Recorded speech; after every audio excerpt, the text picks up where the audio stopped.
Chapter 10, Patria, Part 1, pages 200 through 214. I don't know how it happened that my cross became bearable. We have a saying around here, the humpback never gets tired carrying his burden on his back. All at once, I lost my home, my husband, my son, my peace of mind. But after a couple of weeks living at Mama's, I got used to the sorrows heaped upon my heart. That first day was the hardest. I was crazy with grief, all right.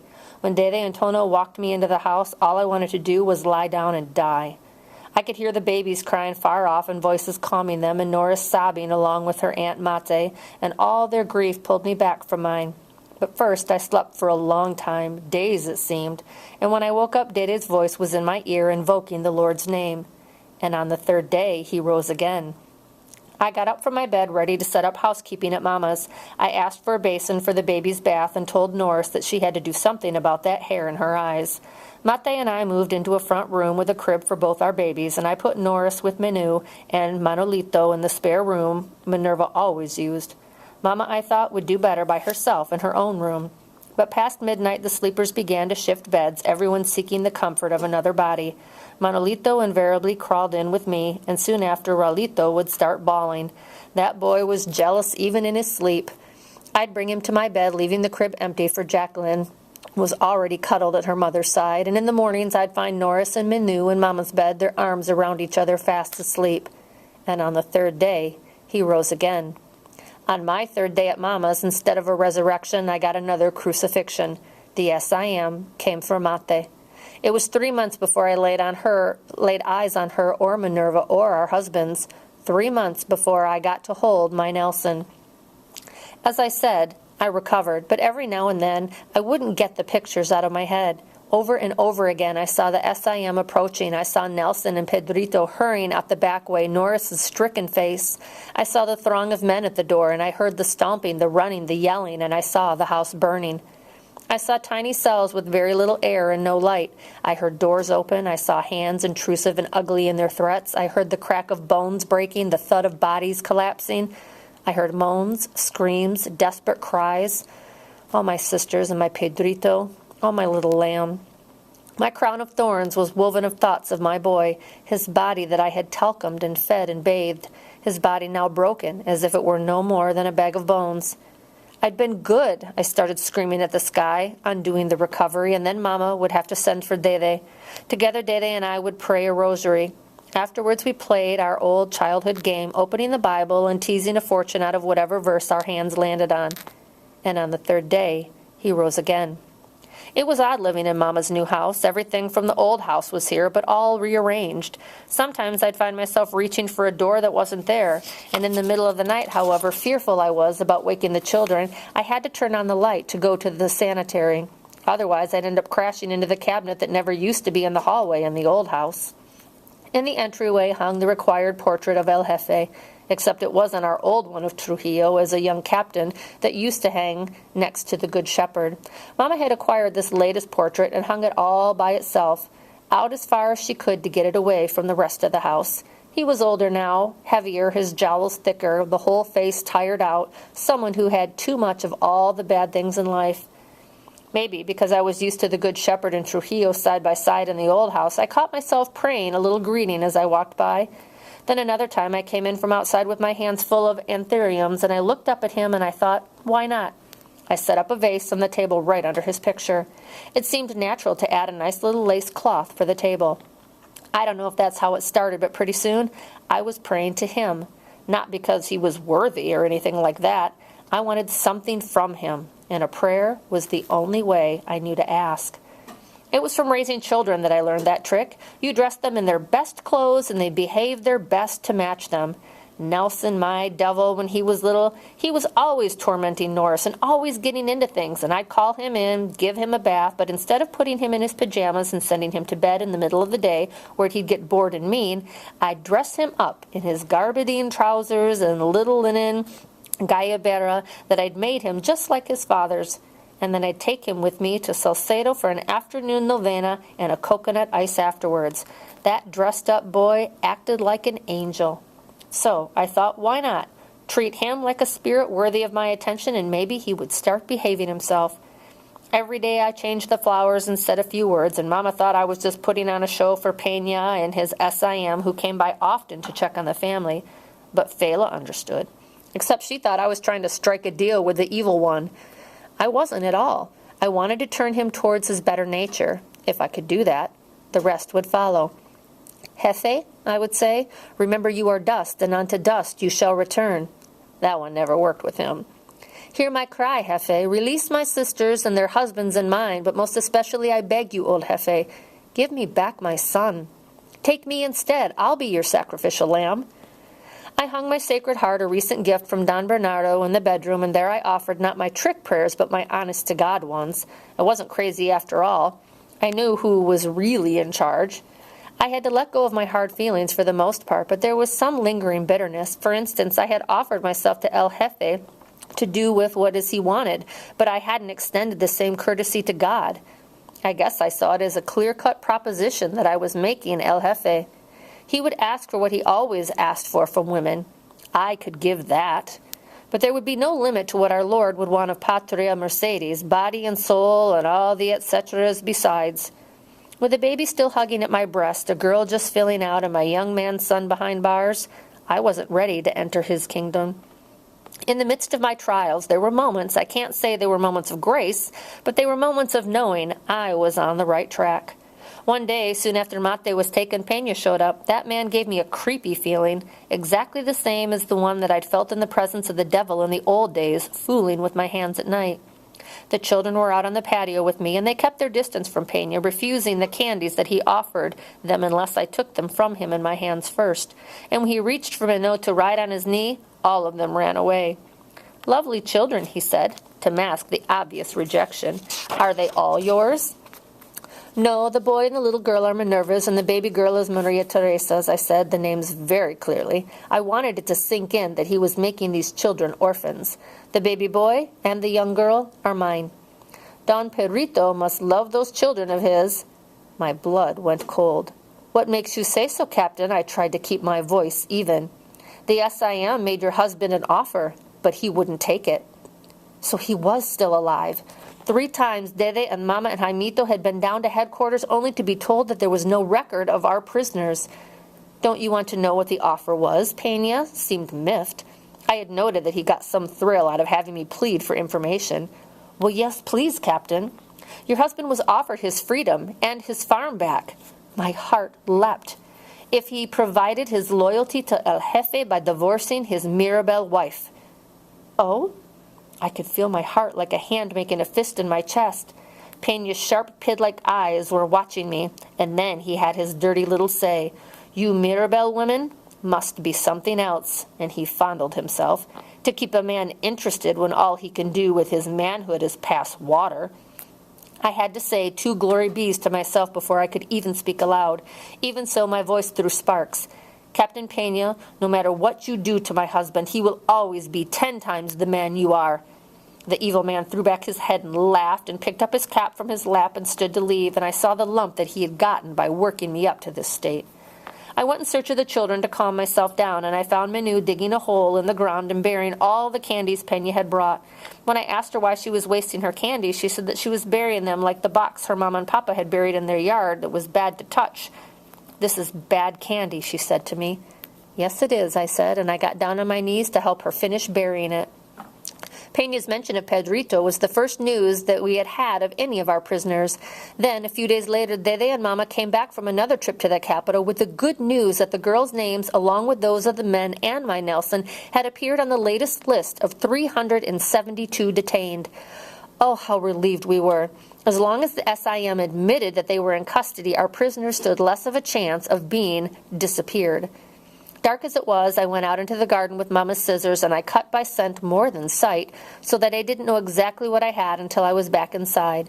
I arranged his spray of jasmine and stems of gardenias in a vase on the little table, and then took the rest of the flowers into my bedroom. And on the 3rd day, he rose again. We were already working on that 3rd week. Still, there were moments, like I said, resurrection gathering speed. Sunday early, we packed ourselves in Jaimito's pickup, except for a few farm horses over at Dede's and the old mule at Mama's, and it was the only transportation left us now that all the cars had been confiscated. Mama laid out an old sheet in the flatbed and put the children in back with me, and she and Dede and Jaimito rode in front.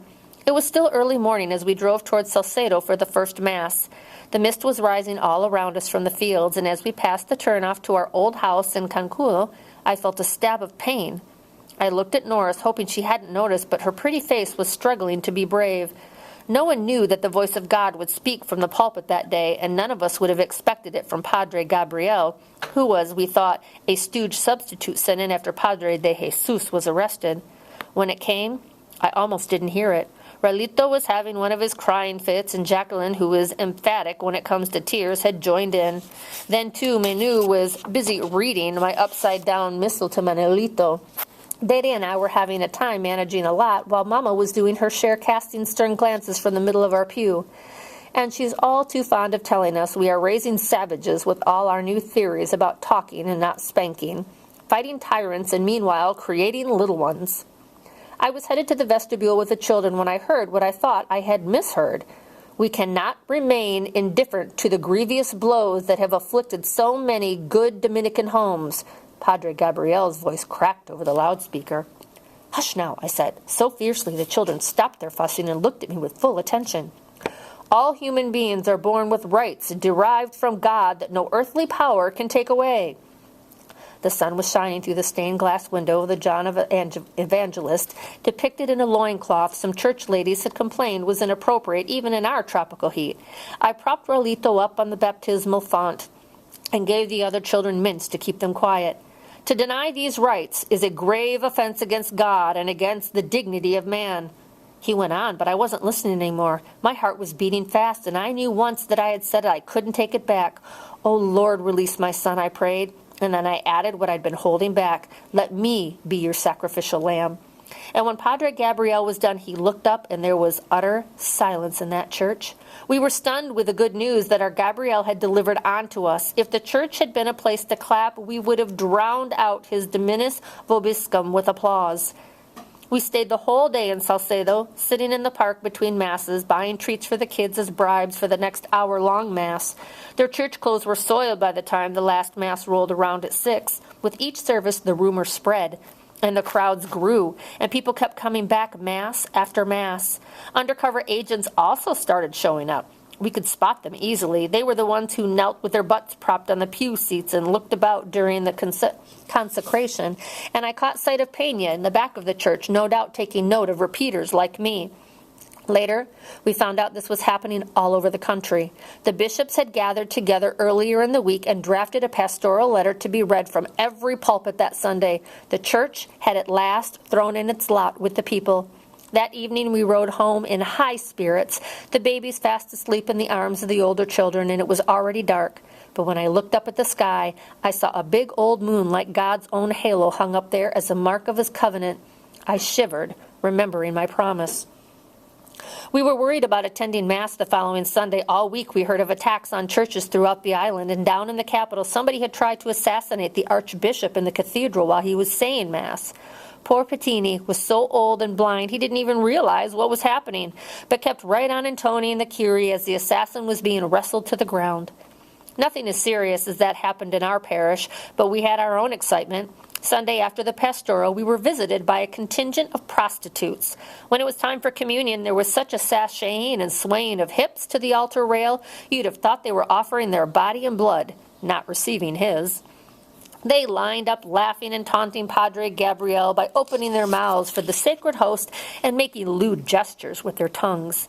Then one of them reached right in his chalice and helped herself. This was like a gunshot in our congregation. 10 or 12 of us women got up and formed a cordon around our priest. We let in only those that we knew had come in for the table for salvation, not sacrilege.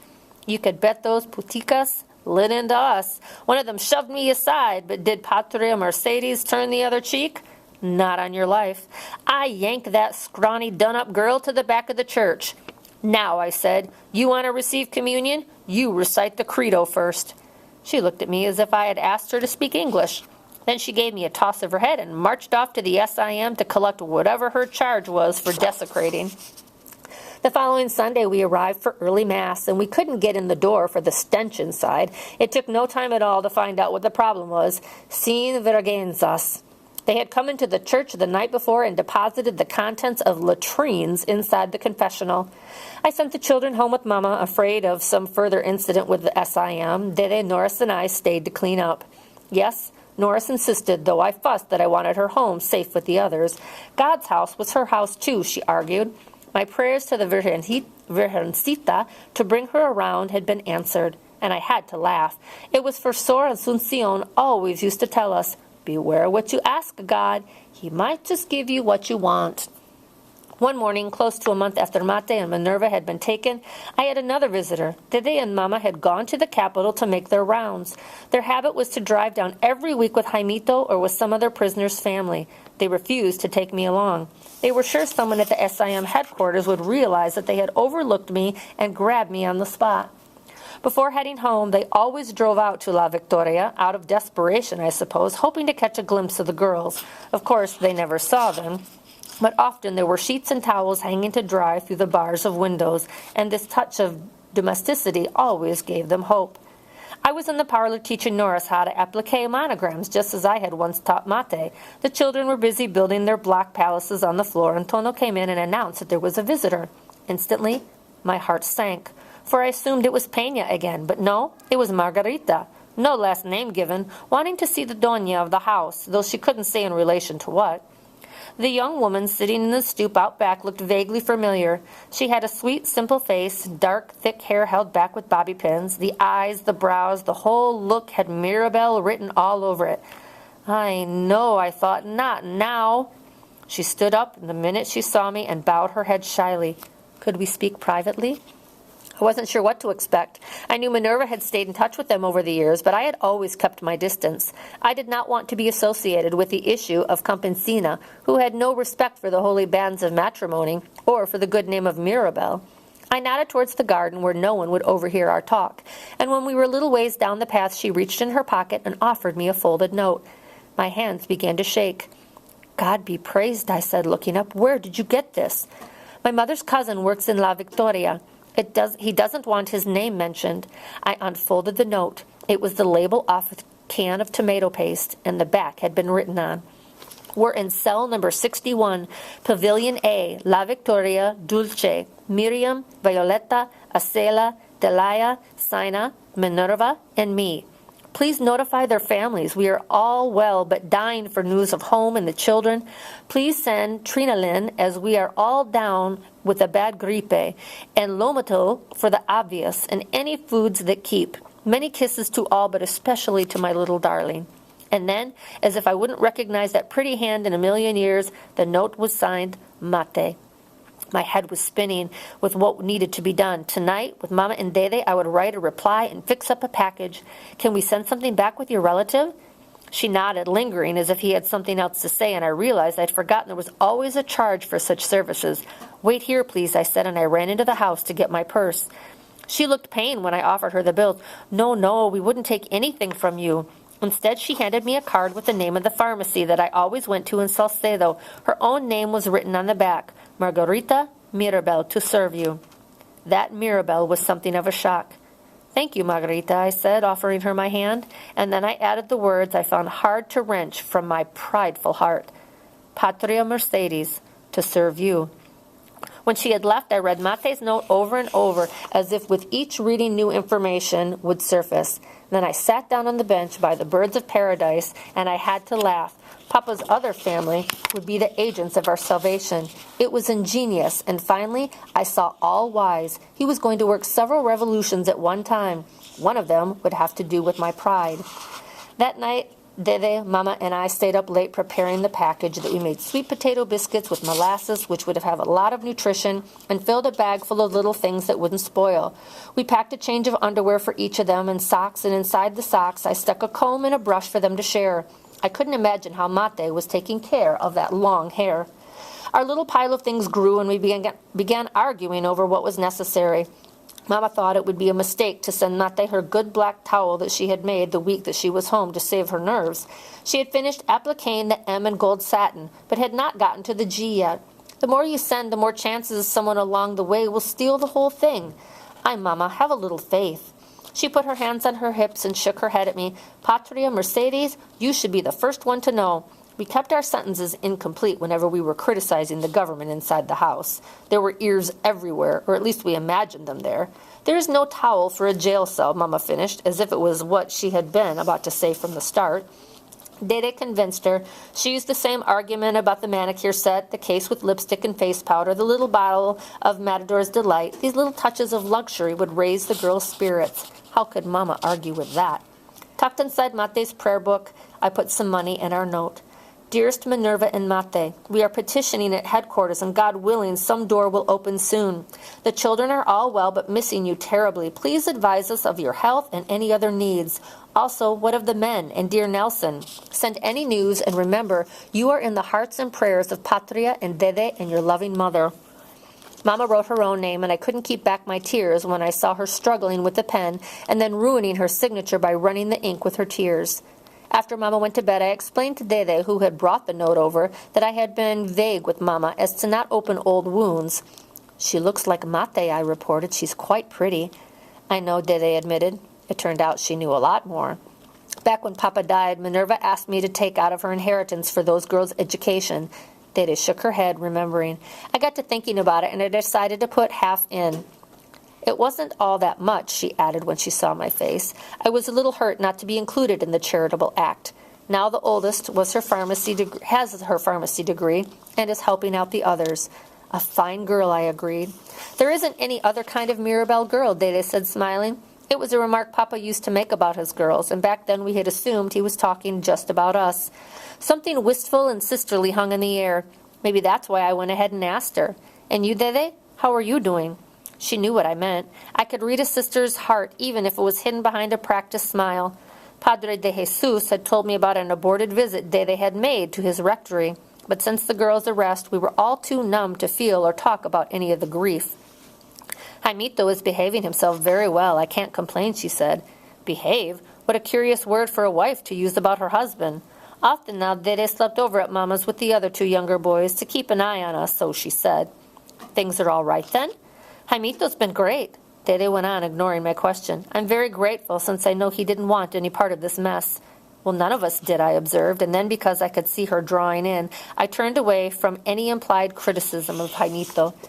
Actually, unlike Minerva, I liked our blustery cousin. Under all his swagger, that man had a good heart.